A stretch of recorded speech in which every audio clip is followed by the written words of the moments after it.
Assalamualaikum warahmatullahi wabarakatuh. Perkenalkan, saya Misharania Putri Tapsila kelas 11 IPA dari kelompok 2. Nama saya Pilihananda Santoso dari kelas 11 IPA. Perkenalkan, nama saya Raisa Wilda dari kelompok 2. Saya Hairunisa dari kelompok 2. Perkenalkan, nama saya Alfamina Tejara dari kelas 11 IPA. Nama saya Ray Cantarta dari kelompok 2. Saya Rian Dwi Pangga. Di video kali ini saya ingin menjelaskan tentang salah satu penyakit yang menyerang sistem pencernaan manusia, yaitu konstipasi atau yang biasa kita sebut dengan sembelit. Konstipasi adalah salah satu gangguan pencernaan yang sebenarnya sudah sangat umum dialami oleh setiap orang.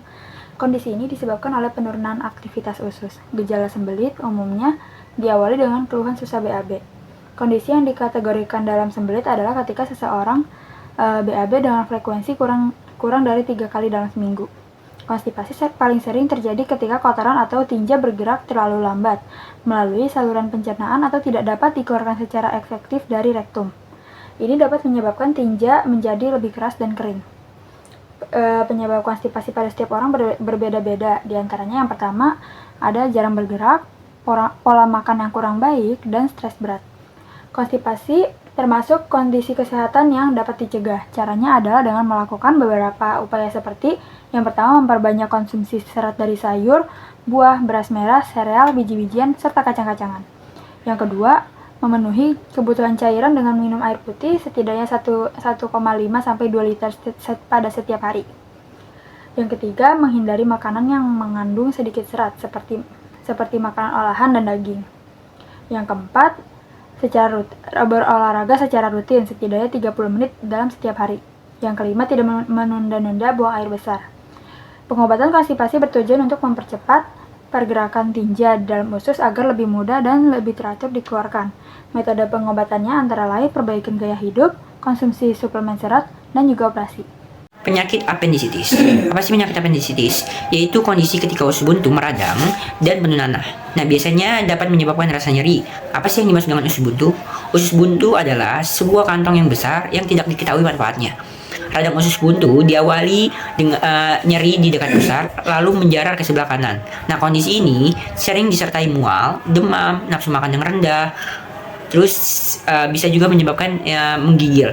Nah, penyebab penyakit apendisitis adalah adanya penyumbatan terjadi di lapisan usus buntu sehingga bakteri dapat berkembang biak dengan cepat yang akhirnya menyebabkan appendix menjadi meradang, bengkak, dan penuh nanah. Penyakit usus buntu terjadi akibat infeksi di rongga usus buntu.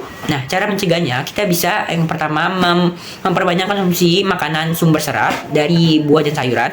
Yang kedua adalah melakukan pemeriksaan secara rutin untuk mendeteksi adanya kondisi usus buntu lebih dini. Yang ketiga adalah menjaga hidrasi pada tubuh dengan mengonsumsi cukup air. Nah, cara pengobatannya gimana sih cara pengobatan apendisitis? Yang pertama dengan kita dapat melakukan operasi. Yang kedua adalah hindari melakukan aktivitas berat. Yang ketiga dengan minum banyak cairan dan makanan sehat. Yang keempat adalah memberikan penyangga pada perut kita yang kena penyakit apendisitis. Yang kelima adalah latih tubuh Anda secara perlahan. Nah, itu tadi merupakan penjelasan penyakit apendisitis. Di sini saya akan menjelaskan tentang diare. Diare adalah keluhan buang air besar, encer, atau berair yang lebih dari 3 kali dalam sehari. Diare umumnya disebabkan oleh makanan atau minuman yang terkontaminasi virus, bakteri, atau parasit. Penyebab diare biasa disebabkan oleh berbagai kondisi, mulai dari infeksi, keracunan makanan, dan alergi makanan, atau penyakit lainnya yang dapat memicu diare. Contohnya, yang pertama ada infeksi virus seperti rotavirus yang ditandai dengan diare berair yang biasa terjadi pada anak-anak. Yang kedua, infeksi bakteri Campylobacter yang biasa disebut dengan keracunan. Yang ketiga, infeksi bakteri Salmonella yang terjadi akibat konsumsi daging kurang matang, terutama daging ayam dan telur setengah matang. Yang keempat, ampiasis yang ditandai dengan tinja berbau amis, berdarah, dan berlendir. Gejala diare yang pertama, perut kembung, tidak mampu menahan keinginan buang air besar, perut mulas, mual, dan muntah. Yang kelima, demam. Yang keenam, tinja berlendir atau berdarah. Mengobati diare. Yang pertama, menjaga asupan cairan untuk mencegah dehidrasi. Yang kedua, mengonsumsi makanan yang mengandung lunak dan air. Yang ketiga, mengonsumsi suplemen makanan. Yang keempat, menghindari konsumsi yogurt bila mengalami diare. Cara mencegahnya, yang pertama, rajin mencuci tangan dengan air mengalir. Yang kedua, mencuci buah dan sayur. Yang ketiga, tidak mengonsumsi makanan atau minuman yang belum dimasak. Yang keempat, menjalani vaksinasi rotasi virus. Terima kasih. Di sini saya akan membacakan tentang gangguan sistem pencernaan, yaitu wasir. Wasir adalah pembengkakan atau pembesaran pada pembuluh darah di anus dan bagian akhir usus besar atau rektum. Kondisi ini dapat menyebabkan rasa mengganjal atau nyeri di area dubur dan keluar darah saat buang air besar. Penyebabnya yaitu pembengkakan dan peradangan pembuluh darah pada wasir atau ambeien umumnya disebabkan oleh tekanan yang terlalu besar di area anus.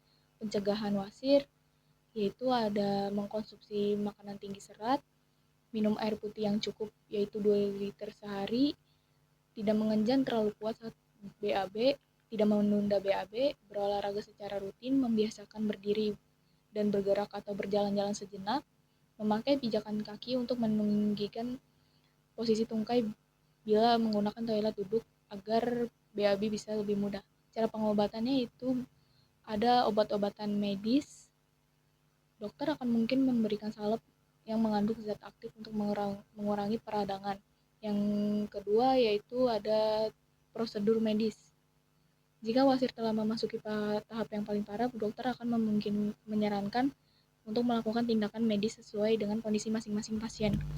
Apa sih penyakit disfagia itu? Penyakit disfagia didefinisikan sebagai kesulitan makan. Disfagia adalah perkataan yang berasal dari bahasa Yunani, yaitu dis yang berarti kesulitan atau gangguan, dan fagia berarti makan. Disfagia berhubungan dengan kesulitan makan akibat gangguan dalam proses menelan.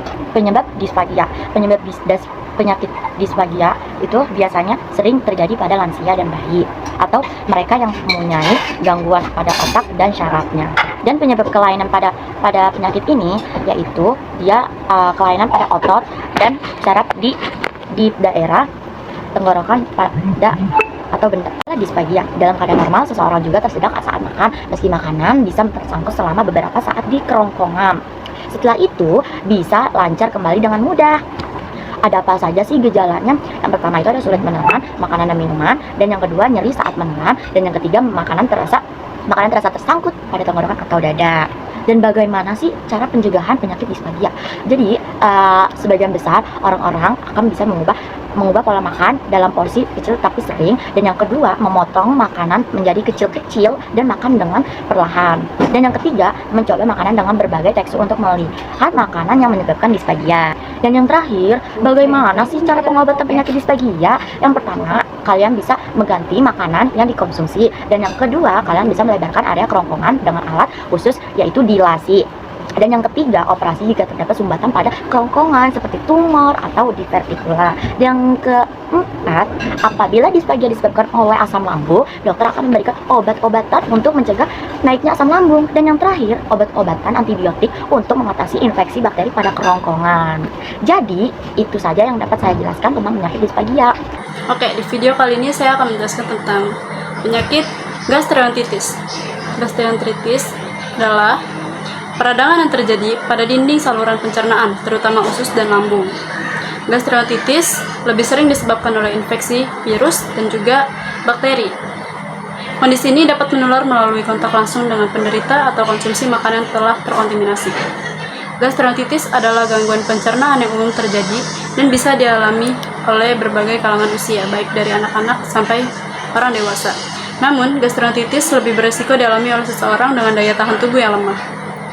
Apa sih penyebab gastroenteritis itu? Penyebab umum dari gastroenteritis adalah infeksi virus. Adapun virus yang paling sering menyebabkan gastroenteritis adalah rotavirus dan norovirus. Rotavirus adalah salah satu jenis virus yang sering menyebabkan penyakit gastroenteritis pada anak. Orang dewasa yang terkena rotavirus biasanya tidak menunjukkan gejala, namun masih dapat menyalurkan ke orang lain. Sedangkan norovirus adalah virus yang paling sering menyebabkan gastroenteritis, baik pada anak-anak maupun orang dewasa. Virus ini dapat menular melalui kontak langsung dengan penderita yang terinfeksi. Selain virus, penyakit gastroenteritis juga dapat disebabkan oleh infeksi bakteri seperti Yersinia, Shigella, Salmonella, dan lain-lain sebagainya. Pencegahan gastroenteritis dapat dicegah dengan menjaga kebersihan diri dan lingkungan sekitar, seperti memberikan vaksin rotavirus pada anak secara rutin, cuci tangan menggunakan sabun dan air mengalir, pastikan makanan telah diolah menggunakan peralatan masak yang bersih dan steril, hindari menggunakan barang pribadi bersamaan, hindari mengonsumsi makanan mentah, dan jaga jarak pada penderita gastroenteritis. Pengobatan gastroenteritis kebanyakan dapat sembuh dengan sendirinya tanpa memerlukan tindakan medis khusus. Untuk mempercepat proses pemulihan dan pencegahan dehidrasi, penderita gastroenteritis disarankan agar melakukan perawatan mandiri di rumah, seperti istirahat yang cukup dan perbanyak minum air putih.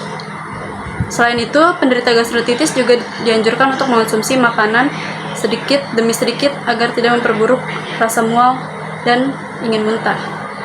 Sini saya akan menjelaskan materi tukak lambung atau ulkus. Yang pertama ada penjelasan pencernaan tukak lambung. Tukak lambung adalah peradangan pada lambung yang terjadi karena adanya luka terbuka atau ulkus pada lapisan dinding lambung. Normalnya, lambung memiliki dinding pelindung yang dilapisi oleh lendir tebal untuk melindungi jaringan dinding dari kuatnya efek cairan asam lambung. Yang kedua ada penyebab. Penyakit tukak lambung dapat disebabkan oleh kebiasaan merokok atau mengonsumsi alkohol secara berlebihan dalam jangka waktu panjang. Yang ketiga ada cara pencegahannya. Tukak lambung dapat diatasi dengan mengonsumsi obat-obatan tertentu, contohnya penghambatan pompa proton yang berfungsi untuk menurunkan produksi asam lambung dan meredakan gejala tukak lambung. Yang kedua ada antagonis H2 yang berguna untuk menurunkan produksi asam lambung. Yang ketiga ada antibiotik, diberikan untuk membunuh bakteri. Selanjutnya ada penjelasan terakhir, yaitu cara pengobatannya. Yang pertama ada mengurangi kebiasaan merokok, yang kedua membatasi mengonsumsi alkohol, yang ketiga menjaga kebersihan makanan yang akan dikonsumsi. Yang keempat ada menghindari makanan mentah, contohnya seperti daging mentah dan lain sebagainya.